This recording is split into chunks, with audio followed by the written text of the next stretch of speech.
Eu estou aqui a meio de uma comissão regional, num dia em que, efetivamente, procedemos digamos, ou prosseguimos a situação que vinha do Congresso, no fundo, a eleição dos órgãos que estavam previstos, em termos estatutários, a serem realizados na primeira reunião da Comissão Regional, e é precisamente com satisfação que posso desde já anunciar que todas as propostas que foram sujeitas à própria Comissão Regional mereceram um claro apoio maioritário dos nossos membros, dos nossos conselheiros, estando, pois, o PS Madeira em condições de responder positivamente, a partir de agora, com a sua direção completamente constituída, aos problemas e desafios que enfrenta a região. E precisamente num dia em que hoje tivemos consciência da realidade em concreto da proposta de resgate que nos foi anunciada há bem pouco tempo e que vai ser naturalmente objeto de análise nesta Comissão Regional. No que ouvi, o que é que acha? Com profunda preocupação. A primeira situação, embora possa falar em termos individuais, pessoais, portanto, a primeira constatação é o valor do resgate, 1.500 milhões, parece-me, a partir de um valor curto, extremamente curto, para aquilo que foi anunciado e que nós temos consciência das necessidades regionais. Mesmo que tenha surgido alguma indicação de um período de carência e um período um pouco mais alargado do que aquilo que era necessariamente dito que seria o tempo, o prazo previsto, e mantendo um juro que aí é previsível, era o juro da situação nacional, o problema é questionarmos seriamente se será suficiente. Provavelmente não será e, portanto, é uma situação extremamente preocupante. Por outro lado, quando juntamos aqui os problemas que advêm, primeiro da própria Troika, daquilo que condicionou o Estado português, mas que aqui é levado às mesmas consequências, digamos, agravadas por uma manifesta liberalização que é colocado neste plano, em que os problemas desde as privatizações, o desmantelamento da administração pública,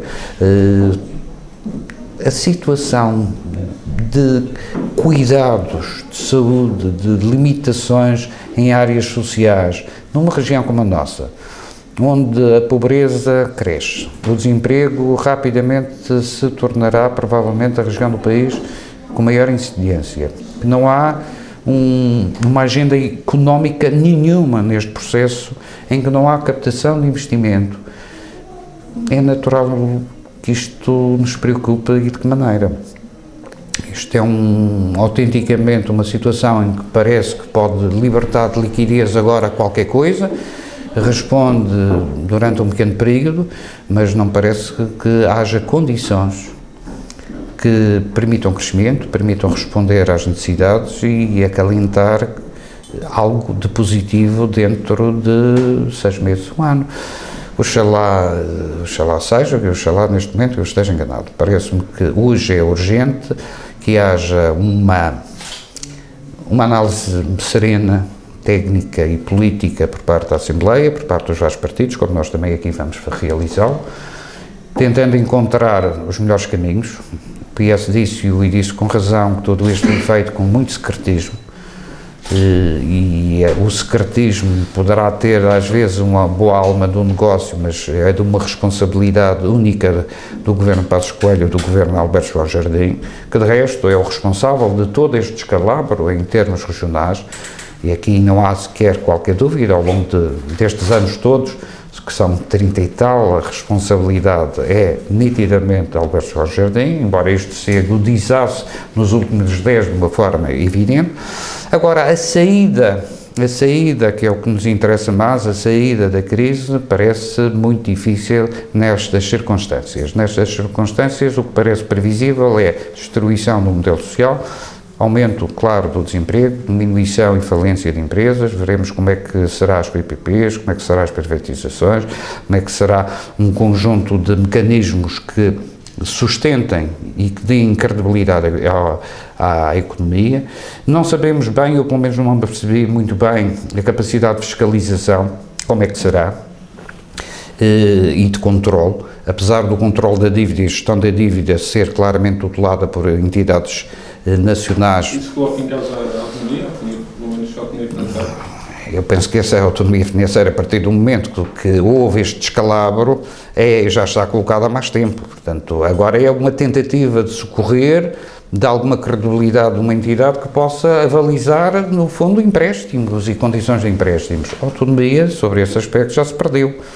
Já se perdeu há muito tempo por culpa de Alberto João Jardim, por culpa de todo este desvario. E, nesse sentido, acho que é difícil voltarmos a recuperar. Não é recuperar em termos do Estatuto Político-Administrativo, se lá está, não basta lá estar, é preciso que eu tenha a capacidade de o exercer. E é evidente que num estado de carência como hoje nos encontramos, e nesse sentido, pronto, ainda bem que há um acordo e não há um incumprimento, mas tirando esse facto, que até parecia uma situação que se esperaria muito melhor, com uma situação em que o volume fosse outro, a capacidade de confiança fosse outra, que permitisse hoje nós olharmos para este, assim, à partida, para este plano e dizer, há condições para a Madeira, dentro de algum tempo, recuperar, em um ano, em dois, um horizonte qualquer. A perspectiva com que nos defrontamos, aparentemente, não nos deixa descansados, deixa-nos, pelo contrário, profundamente preocupados.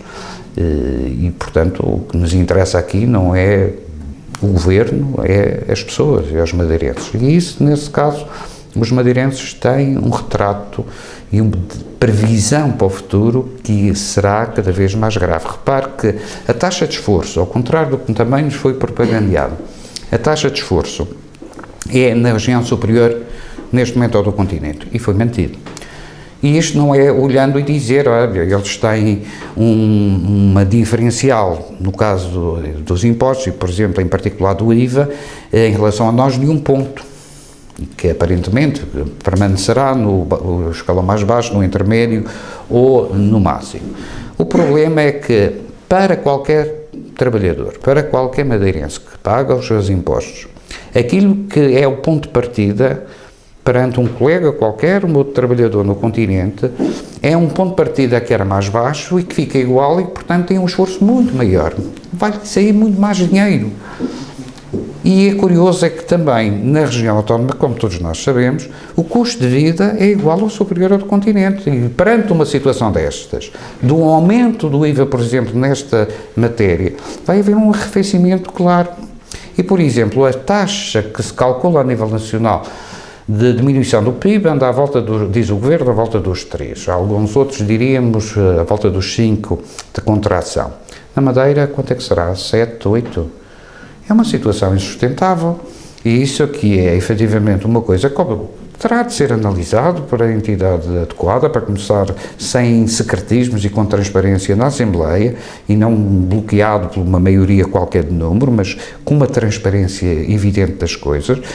Calculo e espero que o Governo da República, também, à qual o Partido Socialista solicitou, de resto, reuniões, até porque ninguém nos disse nada, recebemos as informações como qualquer outra pessoa, que também nos clarifica algumas dúvidas que, entretanto, possam ter e que tenham um papel de diálogo que não seja pura e simplesmente como neste momento teve com o Governo Regional só.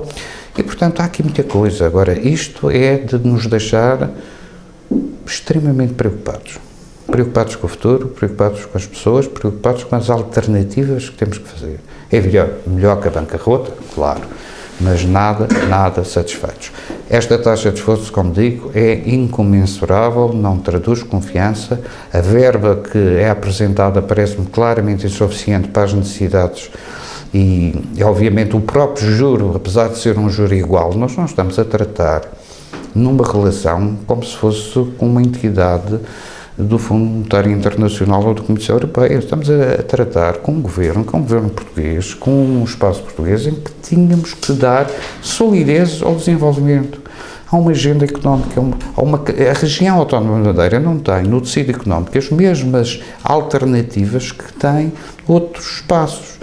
E, portanto, é confrangedor e não sei como é que, de alguma maneira, poderemos ter amanhã garantias a dar, especialmente aos jovens, especialmente aos idosos, que continuam e basta olharmos para aquilo que vem, diminuição do papel do Estado, diminuição da proteção e benefícios sociais, acentuada diminuição, porque já a nível nacional isso acontece e nós, claramente, temos dito que é extremamente lesivo. Algumas coisas já sabíamos, vinha do programa da Troika, vinha de um programa de resgate também e da necessidade, mas, como digo, nós não estamos aqui a falar de uma região como se fosse com outro país, estamos a falar dentro do mesmo país em que havia necessidade de ultrapassar com capacidade de haver esperança e haver desenvolvimento. Não foi este o plano da esperança, do desenvolvimento, do crescimento. É um plano que provavelmente, dentro em pouco, poderá ter de ser revisto e poderá criar uma situação insustentável na região autónoma da Madeira, no pagamento aos fornecedores, às pequenas empresas, às condições dos mais fracos, e que, se tivermos em linha de conta que, tanto a nível nacional, mas também a nível regional, a diferença social é tão grande, as assimetrias são tão grandes, mais baixo será muito difícil. O aumento da pobreza, o aumento do desemprego, o aumento da fragilidade será de tal maneira opressiva que aí acho que nenhum governo, nenhuma oposição, ninguém pode ficar satisfeito perante estas medidas.